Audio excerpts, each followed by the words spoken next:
Salade de tagliatelle fraîche aux crevettes et sauce au citron vert. Bonjour les amis, comment allez-vous? Eh bien, nous allons très bien et on est ravis de vous retrouver pour ce rendez-vous hebdomadaire avec cette nouvelle recette. Alors, la recette en elle-même n'est pas difficile, il y a juste des astuces à connaître. Voilà.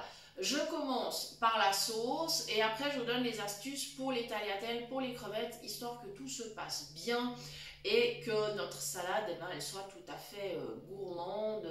Voilà. Alors, dans ma sauce, j'ai mis le jus de 3 citrons verts, ensuite de la sauce de soja. Alors là, encore une fois, c'est selon les goûts, évidemment. J'ai ajouté de l'huile d'olive, voilà. Ensuite, alors si c'est trop fort à votre goût, vous pouvez ajouter un tout petit peu d'eau pour allonger la sauce, ou si vous n'avez pas assez de sauce, un petit peu par exemple de vinaigre de cidre. N'allez pas remettre un vinaigre de vin rouge ou autre parce que ça serait vraiment pas bon, hein, d'accord? Vinaigre de cidre ou vinaigre de vin blanc, là ça va le faire. Bon, ensuite j'ai ajouté de l'estragon. Alors l'estragon que nous avons dans le jardin est assez costaud, donc on va mettre entre 5 et 7 feuilles. Je précise que ma recette est pour 4 personnes, hein. Voilà, ensuite là j'ai pris quelques brins de ciboulette sur ma terrasse. Je suis en train de la couper. Il nous restera à ajouter du poivre pour la touche finale. Et très important, pour que les goûts, les saveurs se développent, je vais laisser reposer ma sauce un petit moment. Je vais la laisser mariner tranquillou jusqu'au moment du repas. Voilà. Par ailleurs, puisque on a pris des avances, bien sûr, nous avons cuit des tagliatelles fraîches. Alors, 300 grammes. On ne va pas évidemment surcuire. Je précise bien que, attention, quand on ne voit pas, quand on veut égoutter des pâtes, il vaut mieux s'équiper avec des gants et prendre une grande passoire pour ne pas se brûler. Sinon, l'idéal aussi, si vous vivez seul et que personne ne peut vous aider, ben, peut-être la casserole avec le panier intégré pour cuire les pâtes, c'est ultra pratique, franchement. Voilà, donc ça, pour ces petites astuces. Ensuite, une fois passé dans la passoire, j'ai ouvert l'eau froide pour stopper la cuisson et évidemment pour les refroidir parce que nous faisons une salade. Et donc, il faut qu'elle soit bien refroidie, c'est important. Alors, attention à ne pas surcuire, elles doivent quand même garder une certaine fermeté. Bon, c'est pas du al dente non plus, mais voilà. Alors, on a pris des tagliatelles fraîches. On aurait pu prendre des tagliatelles sèches, hein, c'est pas un souci. La cuisson des tagliatelles fraîches est beaucoup plus rapide, hein, c'est quelques minutes, 2-3 minutes, c'est à surveiller vraiment de très près. Voilà, on peut bien sûr utiliser d'autres pâtes pour cette recette, ça n'est pas un souci, d'accord? Comme il y a pas mal d'autres ingrédients dans la salade, effectivement, moi je vous conseille de ne pas monter au-delà de 300 grammes de pâtes fraîches, ou si c'est des pâtes sèches, 200-250 grammes pour 4 personnes, ça suffira largement. On me demande souvent des proportions. Alors, les amis, des fois je suis un peu empruntée avec ça, parce que ça dépend de votre appétit. Et puis, si vous avez envie de mettre plus ou moins de tel ingrédient, parce qu'une salade, c'est un équilibre entre plusieurs ingrédients. Et par exemple, vous pourriez avoir envie de mettre qu'un tout petit peu de tagliatelle parce que vous ne voudriez pas trop de féculents, ou vous pourriez avoir envie d'en mettre plus pour diverses raisons. Si vous avez des gens qui ont un gros appétit, si vous avez des gens qui font un travail pénible, qui ont plus faim, qui doivent avoir plus d'énergie. Donc voilà, après c'est toujours, je vous donne des proportions, mais encore une fois, il faut adapter à chaque situation. Voilà, là je vais poivrer ma sauce et ma sauce elle sera prête. Donc mes tagliatelles, elles sont toujours dans la passoire.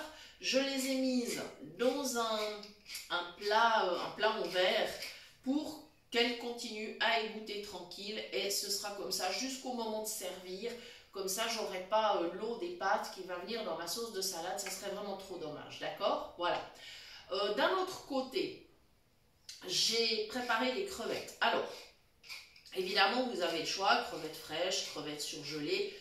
Pour une salade, franchement, les crevettes surgelées suffisent bien. Alors, quelques petites précautions. Ne les dégelez pas au micro-ondes. Ce n'est pas idéal du tout. Là, vous entendez les petits loups qui gardent la maison, c'est pas grave. Voilà, ne les dégelez pas au micro-ondes. Ça les sécherait, ce serait vraiment pas idéal. Prenez le temps, soit vous les laissez dégeler tranquillement, vous laissez le sachet par exemple dans un saladier à température ambiante. Il faut très peu de temps, hein. Les petites crevettes se dégèlent quand même très vite. Ou alors tout simplement vous les mettez dans la passoire, vous les rincez à l'eau fraîche. Et automatiquement, en quelques minutes à peine, elles seront dégelées. Donc inutile d'utiliser des moyens stressants pour les aliments comme le micro-ondes. La décongélation au micro-ondes, franchement, je déconseille vraiment. Voilà, ensuite... de toute façon, il faut les rincer, les crevettes, parce qu'elles sont conservées dans de l'eau salée qui contient on ne sait pas trop quoi d'autre. Donc, bien les rincer à l'eau fraîche, ça, c'est important. Et pareil que pour les tagliatelles, eh ben, elles sont dans un plat, enfin, elles sont dans la passoire, qui est elle-même posée dans un plat en verre. Et comme ça, au dernier moment, on remettra tout ensemble. J'ajouterai, alors, mes crevettes. Moi, attention, je fais une salade bien gourmande, là. J'ai 500 g de petites crevettes. Vous n'êtes pas obligé d'en mettre autant. Hein. Vous pouvez mettre 300, 400 g. Ça dépend encore une fois de vos goûts et puis de ce que vous trouvez dans le commerce. Hein.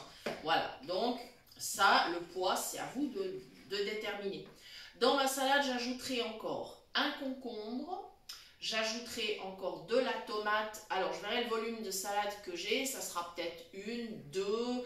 On verra. Voilà, et au dernier moment, parce qu'on ne veut pas que la sauce recuise les aliments, au dernier moment, on remettra tout ensemble dans le saladier. Voilà, j'espère avoir bien expliqué. Si vous avez des questions, n'hésitez pas dans les commentaires à poser des questions. Bienvenue aux nouveaux abonnés, merci aux anciens de nos aides fidèles, merci à tous ceux qui partagent des idées, des recettes, des astuces dans le groupe WhatsApp Phoenix Cuisine Pratique. N'hésitez pas à nous rejoindre. Et vous pouvez toujours bien sûr nous retrouver sur Facebook ainsi que nous écrire à l'adresse cuisinepratique@mail.ch et nous vous répondrons volontiers. Parfois il faut un petit délai, on ne va pas très souvent sur l'adresse mail en ce moment, mais ne vous inquiétez pas, les mails on les reçoit, on les lit et on répond.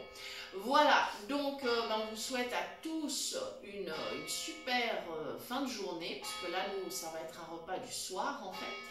Et beaucoup de plaisir à préparer cette recette. Si vous composez des variantes, eh ben, n'hésitez pas à nous les présenter. Ça nous fait toujours plaisir de savoir comment vous adaptez les recettes à partir du moment, par exemple là où on met du citron, on pourrait tout à fait mettre du citron classique. Hein. Moi j'avais des citrons verts sous la main. Ça fait un petit peu exotique comme ça, mais on peut mettre du citron jaune, hein, il n'y a pas de problème. Et puis si vous n'aimez pas l'estragon, la ciboulette, vous mettez autre chose, hein. C'est vraiment pas un problème, vous adaptez. Je n'ai pas mis de moutarde, si vous avez remarqué. Je trouve que ça serait dommage dans cette salade là, mais après vous êtes entièrement libre de faire une vinaigrette classique. Voilà, voilà les amis, c'est tout pour cette fois et on se dit à très bientôt pour de nouvelles idées cuisine. Merci.